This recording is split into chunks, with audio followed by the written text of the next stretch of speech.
দক্ষিণবঙ্গের বাকি জেলায় আগামীকাল তাপপ্রবাহ থাকবে। আগামী 5ই মে থেকে তাপপ্রবাহ থাকবে না। ঝাড়গ্রাম, পশ্চিম মেদিনীপুর, বাঁকুড়া, বীরভূমে শনিবার পর্যন্ত তীব্র তাপপ্রবাহ চলবে। উত্তরের পার্বত্য এলাকায় বৃষ্টি বহাল থাকবে। মালদা এবং 2 দিনাজপুরে তাপপ্রবাহ থাকবে আগামীকাল। আগামী 4 মে দক্ষিণবঙ্গের একাধিক জেলায় বৃষ্টির সম্ভাবনা। পূর্ব মেদিনীপুর, 2 চব্বিশ পরগনা, 2 দিনাজপুরে বৃষ্টি হতে পারে। জলপাইগুড়ি, আলিপুরদুয়ার, কোচবিহারেও বৃষ্টির সঙ্গে বজ্রবিদ্যুৎ সহ বৃষ্টি, সঙ্গে দমকা হাওয়া থাকতে পারে। আগামী 5ই মে 2 চব্বিশ পরগনা, নদিয়া, মুর্শিদাবাদে বৃষ্টির সম্ভাবনা, সঙ্গে 30 থেকে 50 কিলোমিটার পর্যন্ত দমকা ঝোড়ো হাওয়ার সম্ভাবনা। 6ই মে রাজ্যের সমস্ত জেলায় বৃষ্টি এবং ঝোড়ো হাওয়া থাকবার সম্ভাবনা। আজকেও আপনার দক্ষিণবঙ্গে লো লেভেলে উইন্ডের ডাইরেকশন হচ্ছে ওয়েস্টার্লি টু নর্থ ওয়েস্টার্লি। তো দক্ষিণবঙ্গে আমাদের এরিয়াতে মূলত শুষ্ক এবং উষ্ণ বায়ুর প্রবাহ চলছে। সেই জন্য আজকেও দক্ষিণবঙ্গের সবকটি জেলাতে তাপপ্রবাহ অথবা সিভিয়ার হিটওয়েভের সতর্কতা দেওয়া রয়েছে। শুধু দক্ষিণবঙ্গ না, উত্তরবঙ্গেরও বেশ কয়েকটি জেলাতে আপনার তাপপ্রবাহের সতর্কতা দেওয়া হয়েছে।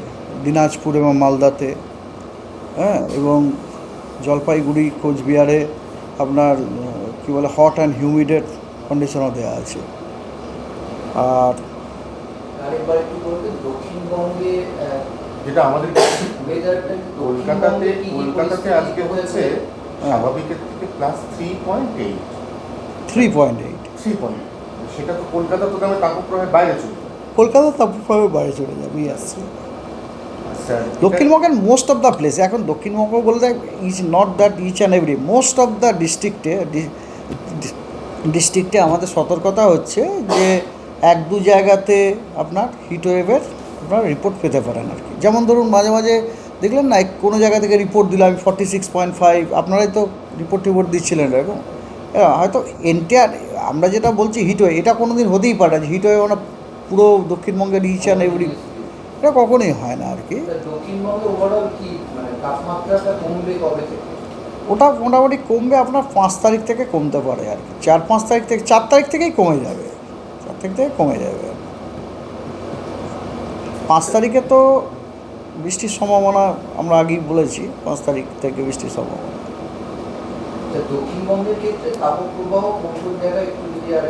হ্যাঁ, ইয়েস আমি অবশ্যই বলবো। ফর এক্সাম্পল আপনাকে দক্ষিণবঙ্গের তাপপ্রবাহ না, যেমন দক্ষিণবঙ্গে আজকে সব কটা ডিস্ট্রিক্টে আপনার হিটওয়েভ টু সিভিয়ার হিটওয়েভ বলা হয়েছে। তার মধ্যে কিছু ডিস্ট্রিক্টকে আপনার রেড অ্যালার্ট দেওয়া হয়েছে। সেই ডিস্ট্রিক্টগুলো হচ্ছে ঝাড়গ্রাম, ওয়েস্ট মেদিনীপুর, বাঁকুড়া, বর্ধমান, বীরভূম, এগুলোকে সব রেড অ্যালার্ট দেওয়া হয়েছে এবং অন্য সমস্ত ডিস্ট্রিক্টগুলোকে অরেঞ্জ অ্যালার্ট দেওয়া হয়েছে। নর্থ বেঙ্গলে হিটওয়েভ টু সিভিয়ার হিটওয়েভের আপনার অ্যালার্ট দেওয়া হয়েছে মালদা এবং দিনাজপুরে। মালদা যেমন হিটওয়েভ, তার সাথে সাথে ওখানে ওয়ার্ম নাইটেরও সতর্কতা দেওয়া হয়েছে। আর হট অ্যান্ড হিউমিড ওয়েদারের সতর্কতা দেওয়া হয়েছে কোচবিহার এবং জলপাইগুড়ি, যেটা বলছিলাম। আর অবশ্য দার্জিলিং এবং কালিম্পংয়ে থান্ডারস্টর্ম, লাইটনিং উইথ রেনের সতর্কবার্তাও দেওয়া হয়েছে ডে 1-এ।